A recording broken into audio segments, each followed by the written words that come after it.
Today, on how it's made. Honey, fiber optics, bricks, and pipe organs. It's Winnie the Pooh's favorite treat.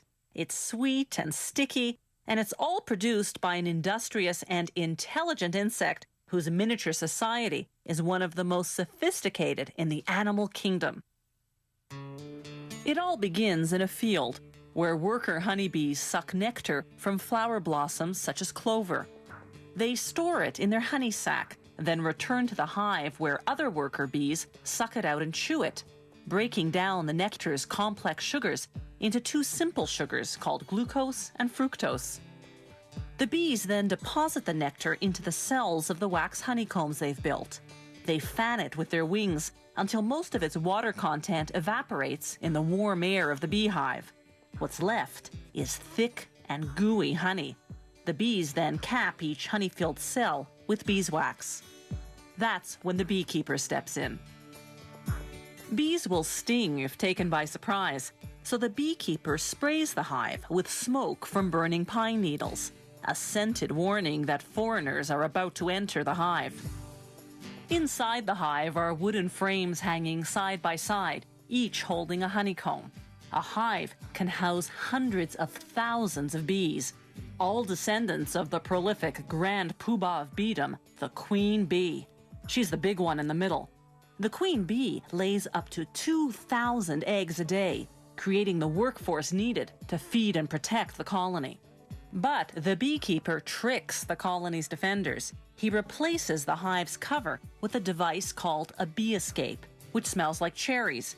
Bees dislike the scent, so most fly to the bottom sections of the hive. Another warning spray, and the beekeeper removes the bee escape. Now he can escape with the honeycombs.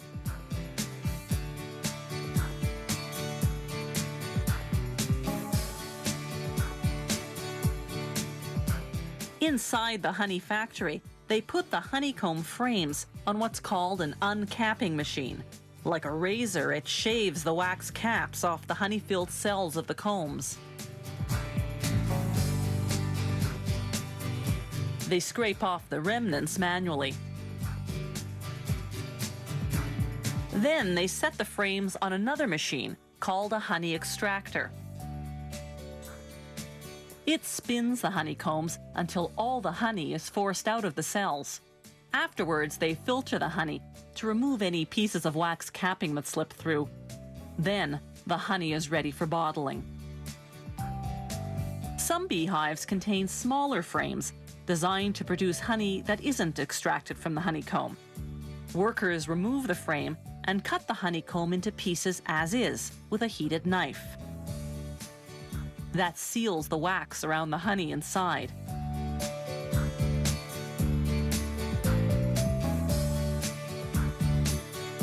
You eat it, wax and all. The beeswax lining of the honeycomb goes to make candles, furniture polish, lipsticks, and other products.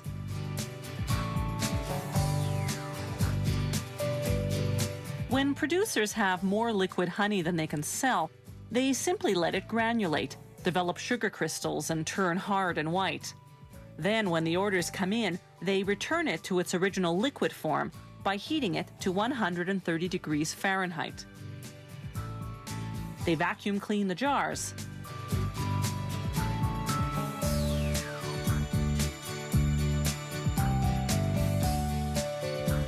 Then fill them. One beehive can yield up to 7 pounds of honey in a single day. That's much more than the bees need for themselves. The surplus is what we end up eating.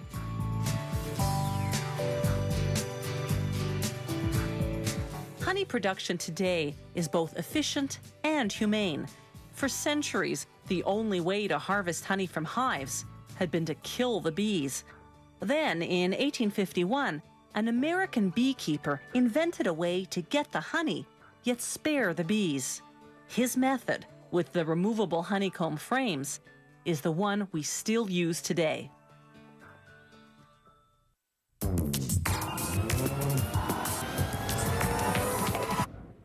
American researchers have invented a plastic that repairs itself when broken. Just apply heat, a simple hairdryer will do, and the break automatically mends itself.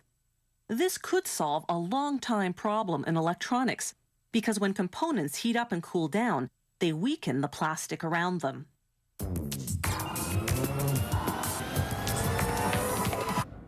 Every time you talk on the phone or go on the internet, what you say or type travels to its destination through fiber optics, the process of transmitting voice or data via pulses of light through hair-thin glass fibers.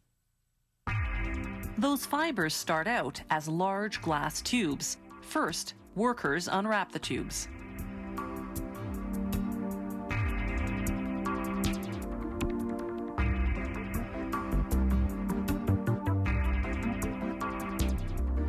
Then they submerge them in a corrosive bath of hydrofluoric acid. That removes any oil residues. Then they set a tube into each end of a lathe.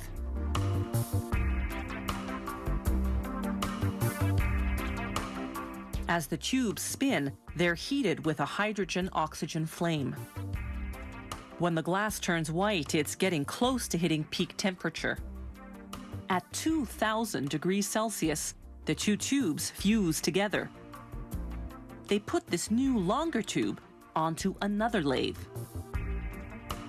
As the tube spins, they inject a mixture of chemical gases inside, while a traversing burner heats everything up. The gas mixture contains liquid forms of silicon, an abundant chemical element found in nature, and germanium, a chemical element similar to tin that's used as a semiconductor in transistors and other electronic devices. As the gases heat, they undergo a chemical reaction that leaves a white soot on the inside of the glass tube. The heat fuses the soot, forming what will eventually become the core of the optical fiber. The glass tube itself will form the fiber's covering. When there's enough fused soot, they turn up the heat until the soot itself turns into glass. Then they heat the glass tube enough to soften it, as well as the new glass inside. The intense heat eventually makes the tube collapse on itself to form a solid rod. The internal structure of the optical fiber has been achieved. But it's in the form of a big bulky rod called a preform, so the next step is to thin it out. First, they excise the preform from the uncollapsed section of the glass tube.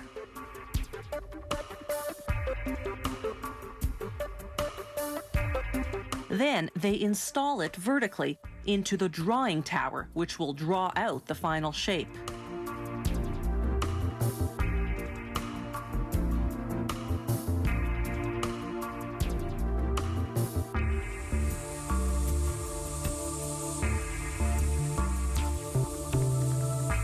The drawing tower's oven heats one end of the preform to 2,000 degrees Celsius.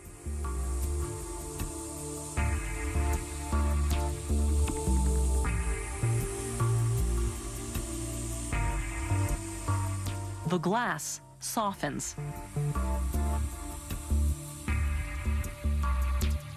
Gravity helps pull it down, like honey dripping from a spoon.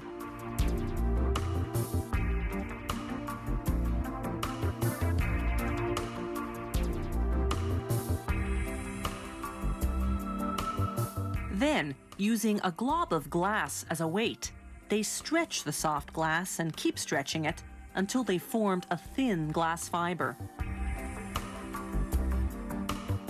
A series of pulleys measures the tension on the fiber as it's being drawn. A special monitor makes sure the fiber's precisely the right diameter, 125 micrometers. That's about 1/8 of a millimeter thick. Then the fiber passes through UV lamps that bake on an acrylic coating to protect against dust and other contaminants. Finally, the fiber is rolled onto a drum. From here, it's either shipped out as is or put into a cable. Fiber optic cables are expensive to produce, but they're smaller and lighter than traditional copper cables. They carry more information and need fewer repeaters to keep the signal from deteriorating. And unlike copper cables, they're immune to electromagnetic interference. They're also hard to tap without being detected. And all this is made possible by a complicated process based on a very simple principle: light traveling through glass.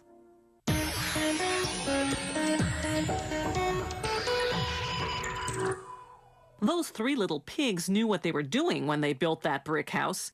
Not only are bricks wolf-proof, they're also fireproof, pest-resistant, and weather-resistant. No wonder they're one of the world's oldest building materials.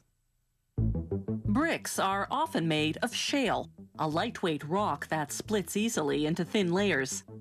Quarry machines dig 40 centimeters down to expose the shale to the elements for 2 years. This weakens it, making it easier to process once it gets to the factory. A 4-foot-high stone wheel with a steel tire grinds the shale into powder. It grinds up 50 tons of shale per hour. A screen sifts out any pieces that need more grinding. The powder goes to the pug mill, which mixes it with water. This makes a thick paste that will next go through the extrusion machine. The extruder forces the paste through a rectangular opening to form one long continuous piece called a slug. At the same time, it shaves off the crustier top layer to expose what will become the face of the brick. If this gray shale mixture is fired as is, it'll naturally produce a red brick. To engineer a different color, they coat the slug in sand mixed with an oxide mineral such as zinc or iron. Next, they texture the surface with a textured roller. This is just one of many popular designs. Then, a large knife comes down like a guillotine and slices the slug into 5-foot lengths. You might be wondering where those 3 holes came from. Well, remember how the paste goes through the extruder to form the slug? Inside are 3 pins. They make 3 holes designed to decrease the brick's weight. Out of each 5-foot length, they cut 20 3-inch bricks. The ones on the ends are uneven, so they go back into the mix to make new slugs. Next comes the delicate job of stacking these newly minted bricks to be. A machine first separates them. Then, using inflating bags, it grasps them, raises them,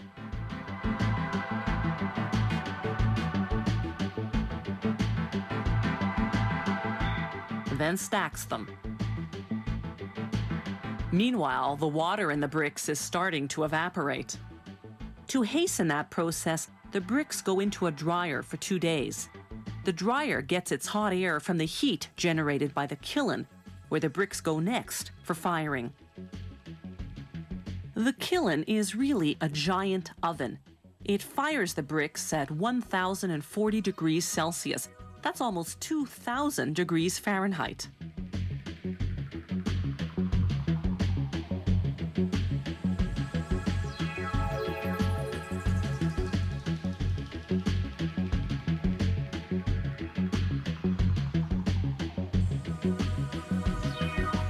One and a half days later, the bricks are ready. The transfer machine takes them out of the kiln. But before they go to market, a technician does a quality check. He weighs and measures a sample to see if it meets the design specifications. Bricks are supposed to absorb some water, but not too much. Yet if they repel water completely, they'll also repel the wet mortar the masons use to stick the bricks together. So to test absorbency, the technician breaks a brick in half. He weighs it before and after soaking it in water for 24 hours. By comparing the weights, he can see how much water the brick has absorbed. Once the batch gets the okay, they stack the bricks into cubes of 500 to 600. Each brick weighs 5.5 pounds, so each cube weighs in at about a quarter ton. Brick is one of the sturdiest building materials around. It doesn't rot, fade, warp, or dent the way some other materials can. Bricks are also energy efficient. They absorb heat to help cool your house in the summer and hold heat to help keep it warmer in the winter.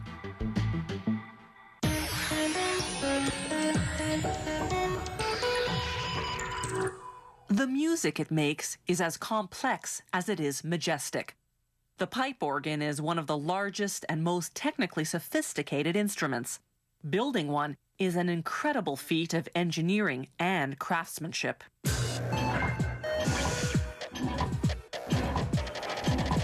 Early man discovered he could make music by blowing across hollow reeds of different lengths.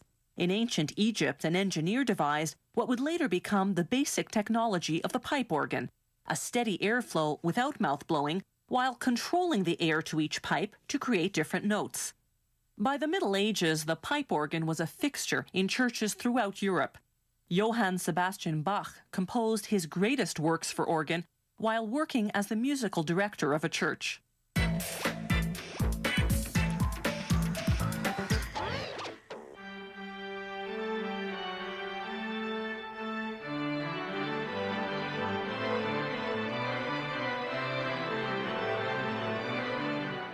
A concept artist creates the design.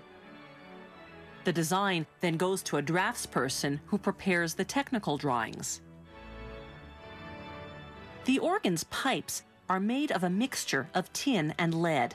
Tin, the harder metal, gives brightness to the sound, while lead, the softer metal, gives it warmth. Artisans pour the molten alloy into a tray, then draw it out to form a sheet. As the sheet cools, the two metals react to each other, creating spots. The sheet goes into storage to give the alloy time to stabilize. 2 to 3 months later, it's ready to be formed into organ pipes. First, they cut pieces of metal in the shape of each pipe using templates and large rulers. Then they roll each piece using a mandrel. The larger the organ, the more pipes it has. Pipes are grouped in sets of 61, corresponding to the 61 black and white keys on the keyboard. An elaborate organ can have more than 10,000 pipes. The pipe maker carefully seals the body of each pipe by hand, using tin solder.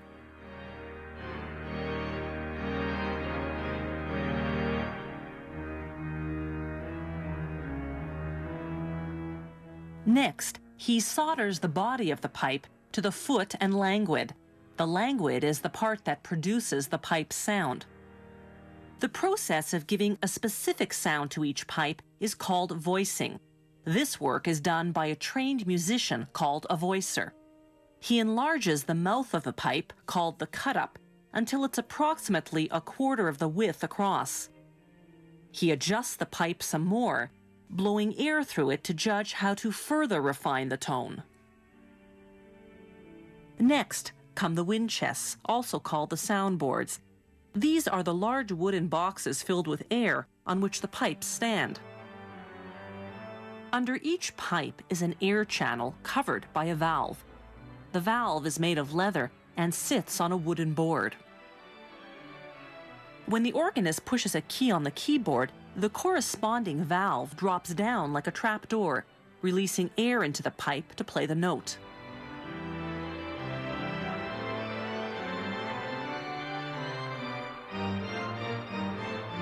They glue the valves to the wind chests one by one using animal glue. It's suppler and dries faster than synthetic glue.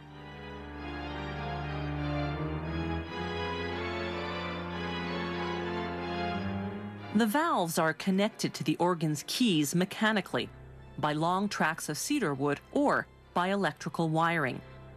The electric signal triggers electromagnets to cause a sudden air depression, making the trapdoor valve drop down and let the air in. The console is the organ's brain. It contains all the controls for the keys and sets of pipes. The organ's white keys are made of lindenwood covered with bone. The black keys of ebony or rosewood. An artisan adjusts the keys using a weight. When the weight rises, the tension is just right.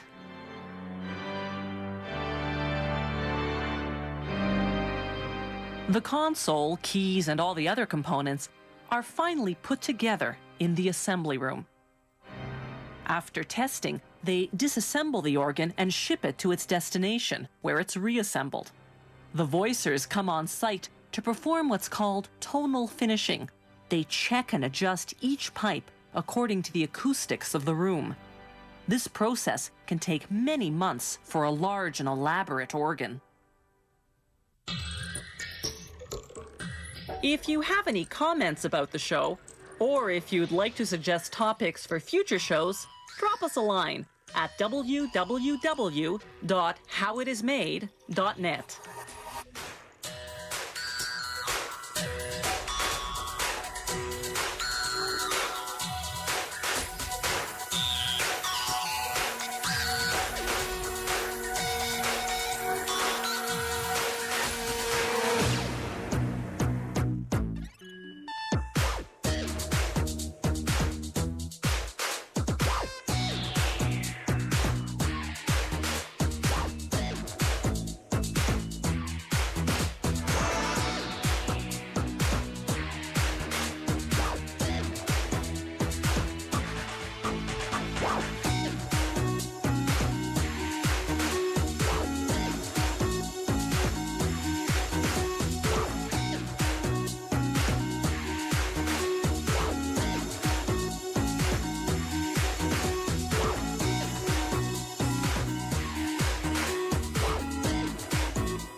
You're watching Discovery Channel.